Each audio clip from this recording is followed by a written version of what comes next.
I was actually surprised by the amount of ocean material that was there. You had to look for it, but it did appear in a lot of the material that came out of the pavilions. Yeah, the pavilions I thought and you know, this amazing science conference on steroids, basically. It was reasonably easy to fill your day with marine stuff, so I thought it was actually quite impressive. It was definitely a increasing mention of the oceans, but it does feel like the uptake is quite slow, and I think that is reflected in the fact there wasn't kind of dedicated ocean pavilions. Looking back, I thought the ocean would have deserved their own pavilion. Because there was a few talks I'd been in, and there'd be a lot of talk about terrestrial work and terrestrial carbon stocks and things like that, and then there'd kind of always be the phrase "and the ocean." So there was a few moments where it did feel like it was being tagged on. I did also stray at one point to the green zone to check it out, check out the sort of the public interface, and I would say there was quite a bit of coastal stuff there, but not anything deeper. There was one talk about the global stock take. The ocean was underrepresented in all the solutions that government put forward to deal with the Paris Agreement. Focus. One thing I did become very aware of, and which I heard lots of people commenting on, in the representation of nature, and that actually, nature had really come to the fore in the climate conversation. After the climate crisis will be the biodiversity crisis. So that was the consistent message that I heard from people who aren't scientists and are coming at it from quite different disciplines. So what I did hear a lot was across issues of plastic, sea level rise, a little bit about ocean acidification, but that and temperature rise. I mean, I dare say there might be a parallel meeting at the moment between forest research people saying, "Oh, there wasn't enough on forests." There seemed like a really big disconnect between the pavilions and sort of the plenary sessions. I feel like there's an important distinction to make between what was happening in like the pavilions, very much the sort of the sideshow, and what might have been happening in the sort of the plenary sessions, the official meetings. Because on the latter, what I saw of it, I felt like the debate, the argument was not really about the science. It was a moral argument. Perhaps the people behind the scenes have got it all in hand, but it's quite hard to judge whether they have or whether they haven't.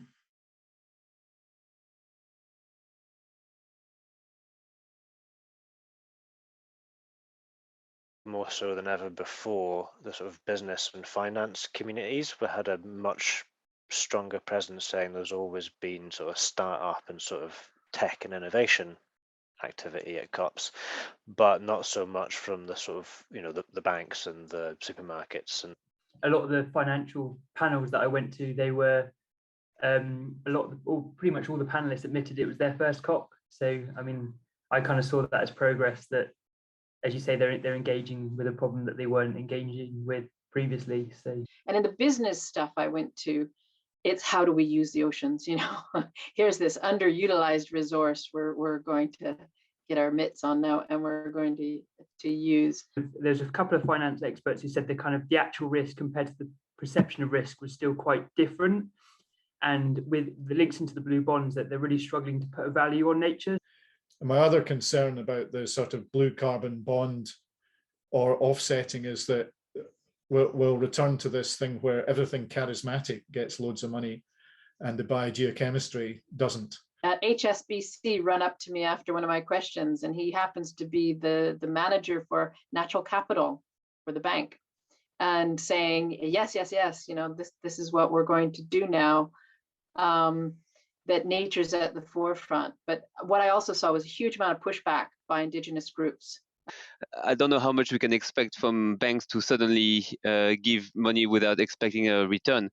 That's for government, I believe, to set the rules in place to make that happen. The wind farm groups, the global group, basically coming out with their own 40-page glossy on how they're going to do marine spatial planning, climate smart marine spatial planning. And their attitude is, well, we'll just make policy, we'll do it. You guys are too slow, we'll do it. I found that quite the breath intakes from some of the government people in the audience was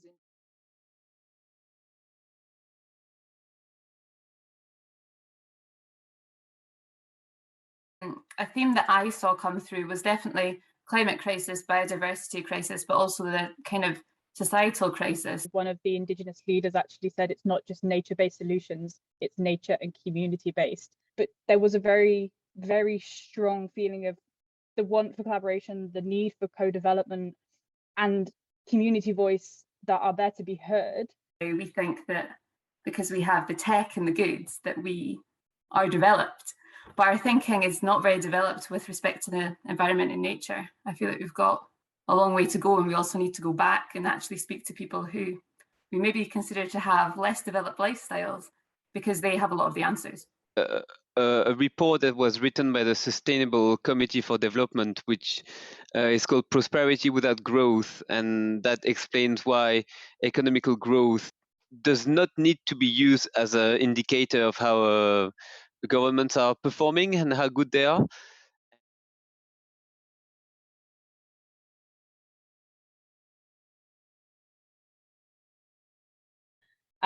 Did anyone find the conversation about overpopulation coming up? Yeah, I didn't say anything about the kind of societal politics, I suppose, I think was kind of brushed over. It seems so critical because we're talking about consumption. You know, at the bottom of this is consumption. We all have too many jumpers and we drive big cars and do all this kind of thing. And if we multiply that up so that everyone had an average consumption of a reasonable standard, the Earth would collapse very quickly. We simply can't keep, you know, producing more and more humans. There's a carrying capacity and we're going to reach it.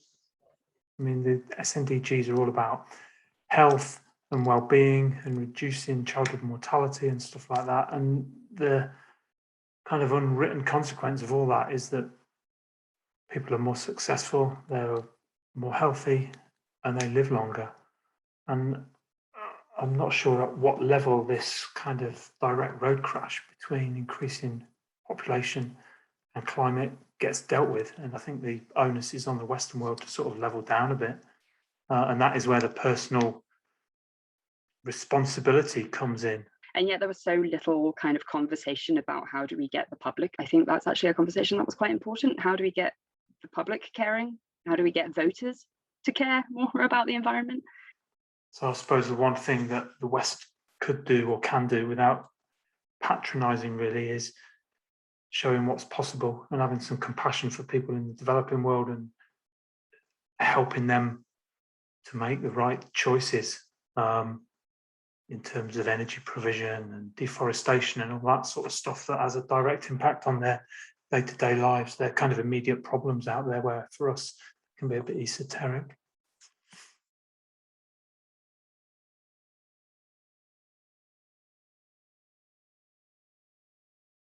Certainly, I find it quite an emotional experience, you know, listening to some of these speakers from small island developing nations, you know, often put a lump in my throat. And even looking back, you know, weeks later, you know, I would say it has affected me quite strongly. I wonder how everybody else is feeling. Yeah, I agree with you. I mean, I wrote a review called Impacts of Climate Change on Marine Organisms and Ecosystems about 20 years ago now. And that was describing a car crash that was coming. And actually, we don't seem to be much further on. Some days I was quite down when I think I went to see too many politicians talking, and I don't know, because I'm used to scientists giving presentation where we all have nice slides and number that we've backed up with reference and experiments, and some politicians just say things. What I wanted to see was actually, where is the pushback? If we've all investing in all this money and all this kind of you know, we've known the stats for so long, and all these scientists talking to each other and agreeing things. I actually kind of wanted a bit more finger pointing. So yeah, I kind of came away with it with a lot of mixed emotions and stuff. And yeah, as Beth said, it was very overwhelming. There was a lot going on. It just felt like there was a real consensus there that there hasn't been for, you know, even 10 years ago. There wasn't this kind of widespread consensus that everyone's on the same page and knows that this needs to be sorted. So I went into it very positive, and I thought the science was brilliant, but I think that you'd have questions from developing nation and then a small island state, which would be completely, they'd completely not be seeing eye to eye kind of thing. So it was, yeah, I think from that I kind of came away a bit mixed, that the pavilion message wasn't consistent with the message I was getting from the plenary sessions. The youth empowerment and engagement day, I was actually quite worried in the morning if that would upset me greatly, or if I would feel empowered, if I'd feel angry. I had a mix of all those emotions, but there definitely was debate in those sessions, and they did not mince their words when they were talking to some of the ministers that were present, and they were very direct with their demands and what they wanted off the back of the Conference of Youth. I think something I really gained from it was just this sense of perspective of where we fit in as researchers, and yeah, it gave me a sense of hope that I was worried I would not get towards the end. So I was grateful to see people speak their mind on environmental issues. I think it had some exhilaration and some depression. Exhilaration in terms of what was being done in some of the pavilions, and particularly with regional areas, and seeing action on the ground, which was fantastic. Slight depression. I didn't feel that all of that enthusiasm was leaking through to the leaders.